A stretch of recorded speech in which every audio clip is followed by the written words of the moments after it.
ही तुम्हारी हैं। गंगा जी के दोनों किनारे पर, अरे इधर में भी गंगा जी है तो उधर में भी तो गंगा जी है, कोई दूसरी थोड़ी है। पर विचित्रता यह है, दुख चाहे न कोई भी, सब सुख को तरसती हैं। दुख में सब रोते हैं, सुख में सब हंसते हैं। पर याद रखना, सुख मिले जिसे उसने, दुख भी तो सहारे हैं। मीठा खाते खाते ज्यादा देर हो जाए तो फिर बीच में कभी नमकीन खाने की भी इच्छा होगी। यदि नमकीन नहीं मिली तो मीठा का स्वाद ठीक से नहीं आएगा। जो आदमी 24 घंटे गाड़ी में ही घूमता है, उसका मन करेगा कि चलो आज तो पैदल थोड़ा मॉर्निंग वॉक करके आए। जो 24 घंटे किसी बस्ती में, शहर में रहता होगा, कभी तो उसका मन करेगा कि चलो कहीं आज हिल स्टेशन चल के आए। शहर की जिंदगी से उब गए। ऐसे ही जो सुख ही सुख में रहे, जब तक थोड़ा दुख नहीं आवे तब तक उस सुख का स्वाद का पता नहीं लगता।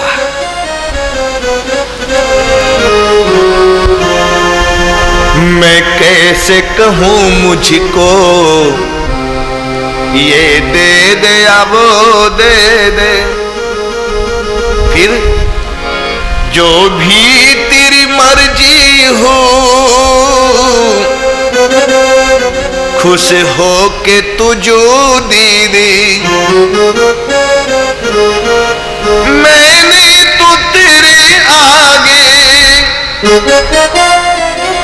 बस हाथ पसारे हैं। मैं छोड़ूं किसे भगवन, दोनों ही तुम्हारे हैं।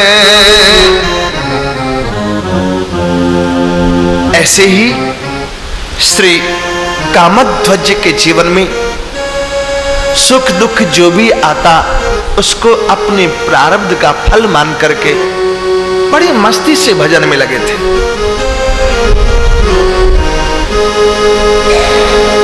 प्रभु आश्रित कामध्वज वन में करी भजन मगन मन रहती। सुख दुख जो भी आता उसको प्रभु प्रसाद कई सहती। यूं बीता जीवन भक्त राज का पल पल ही हर साथ। यूं बीता जीवन भक्त राज का पल पल ही हर साथ। प्रभु किए हाँ प्रभु किए सत्य अपने भक्तों में, कामध्वज की बात। प्रभु किए सत्य अपने भक्तों में, कामध्वज की बात।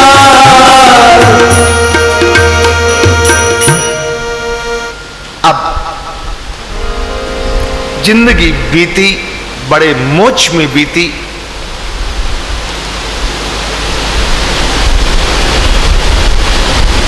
लोग कहते हैं आप एकादशी के दिन मौन में रहते हैं। हम कहते नहीं, एकादशी के दिन मौन में नहीं रहते हैं। जिस दिन मौन में रहते हैं उस दिन मौज में रहते हैं। न उधो का लेना न माधो का देना। यदि हम मौन में रहते तो हम समझते मौज में हैं, मौन में नहीं। बोलते हैं तभी टेंशन होती है, नहीं बोले मौन में रहते बड़ी मौज में रहते हैं। तेरे को जो भावे कर मत कर, तू जाने, तेरा काम जाने। अपने क्या लेना देना किसी से। आप भी यदि मौज में रहना चाहो तो मौन में रहो ज्यादा से ज्यादा। यदि आप ज्यादा से ज्यादा मौन में रहोगे तो आप भी मौज में रहोगे। आपके परिवार वाले भी मौज में रहेंगे, दोनों मौज में रहो। धीरे धीरे एक दिन वो भी आया, एक दिन वो भी आया, इनके प्राण पखेरु निकले। सब व्यक्ति के जीवन में ये दिन आना ही है। जात से ध्रुव मृत्यु हो, और कोई घटना हमारे जीवन में घटे नहीं घटे अलग बात है, पर ये तो घटना घटनी घटनी है। आए हैं सो जाएंगे, राजा रंक फकीर। हाँ, इतना फर्क होगा, एक सिंहासन चढ़ चली, एक बंधे जंजीर। चाहे हो घर का वासी, चाहे हो जंगल का जोगी, चाहे पक्का पहलवान हो, चाहे हो निर्बल रोगी, चाहे हो सर्वस का त्यागी, चाहे हो सर्वस भोगी, पर जिसकी बरही हो चुकी है, उसकी तिरही भी होगी। बरही कहते हैं जन्म के बाद छठी बरही उत्सव मनाए जाते हैं। तिरही कहते हैं मृत्यु के बाद जो भंडारा होता है। इससे आज तक कोई नहीं चूक पाया। लाज लगती है तो घूंघट के याद आती है, प्यास लगती है तो पनघट की याद आती है। पर मैं कैसे कहूं ए मेरे दोस्त, एक दिन सबको मरघट की याद आती है। एक दिन सबको मरघट की याद आती है। समाज में कोई व्यक्ति मर जाता है, 10-20 लोग उसकी अंतिम यात्रा में जाते हैं, लौट के आते हैं तो यही चर्चा करते आते, देखो बेचारा भला आदमी कैसे चला गया।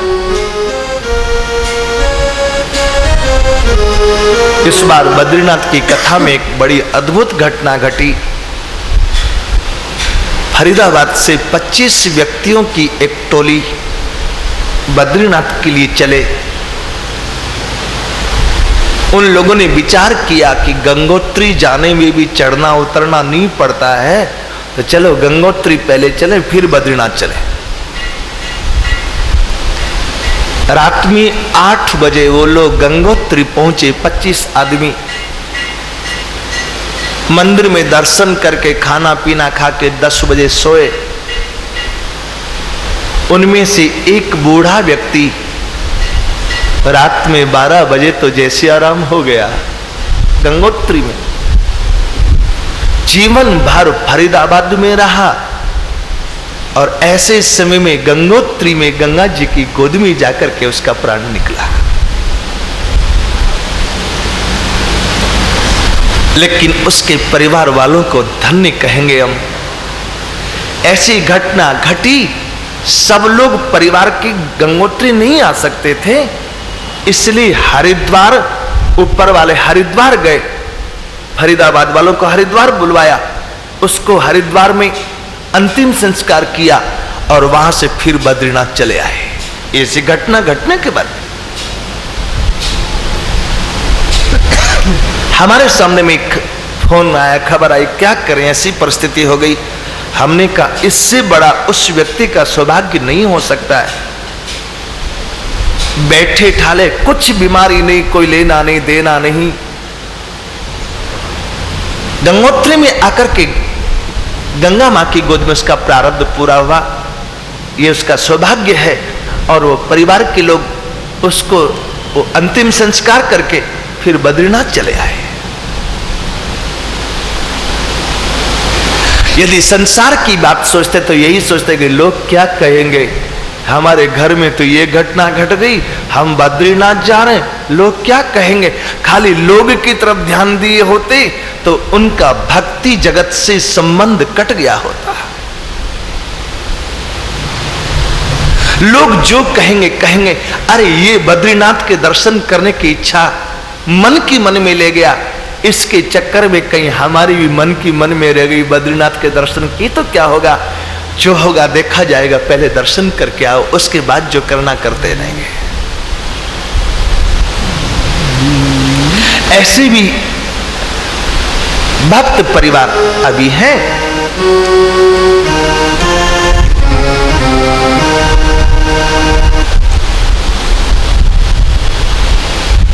श्री कामध्वज के जीवन में भी एक दिन वो आया जब उनका प्राण निकल गया। आज रघुनाथ जी सिर पकड़ के बैठे थे। हनुमान जी ने पूछा, प्रभु क्या बात है? एक दिन वो भी आया, इनके प्राण पखेरु निकले, बैठे राघव अति चिंतित, मुद्रा में भय अति विकले, मुद्रा में भय अति विकले, मैं अपने हाथ जराऊं कैसे, भक्त गात सकुचात, मैं अपने हाथ जराऊं कैसे, भक्त गात सकुचात, प्रभु की शक्ति अपने भक्तों में, कामध्वज की बात, प्रभु की शक्ति अपने भक्तों में, कामध्वज की बात। भक्त मर गया। रघुनाथ जी घबरा रहे, नेत्रों से अविरल अश्रुधारा बरस रही है। मैं अपने भक्त के शरीर को अपने हाथ से कैसे जलाऊंगा? हनुमान जी ने देखा रघुनाथ जी आज बहुत उदास हैं, तो बोले, हनुमत मुझे जलाना भली प्रकार से आता।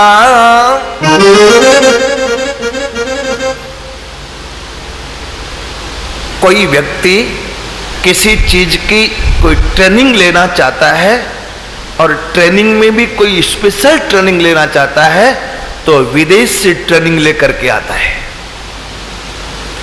और जो विदेशी ट्रेनिंग लेकर के आवे, हमको उसके ऊपर बड़ा विश्वास होता है कि नहीं, ये फॉरेन रिटर्न एक्सपर्ट है, इसलिए इससे चूक नहीं होगी। हनुमान जी भी आग लगाने में फॉरेन रिटर्न एक्सपर्ट है, लंका से डिग्री लेकर के आए हैं।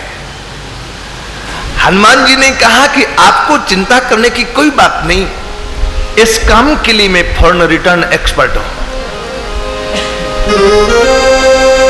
उलट पलट कर लंक जलाई, सबको है ये ज्ञाता, मेरी डिग्री और मेरी थीसिस और किसी को चेक कराने की, दिखाने की जरूरत नहीं।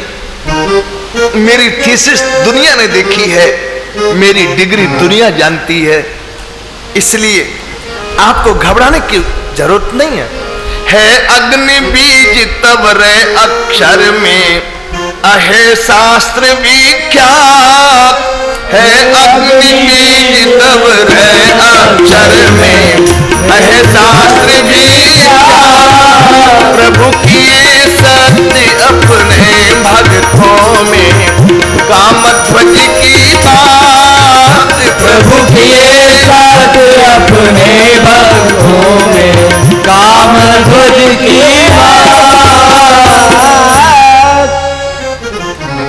हनुमान जी ने कहा, जलाना मुझे अच्छी तरह आता है। राम जी घबरा गए। उसने अपने भाइयों से कहा था कि मैं राम जी की नौकरी करता हूं, राम जी मुझे जलाएंगे।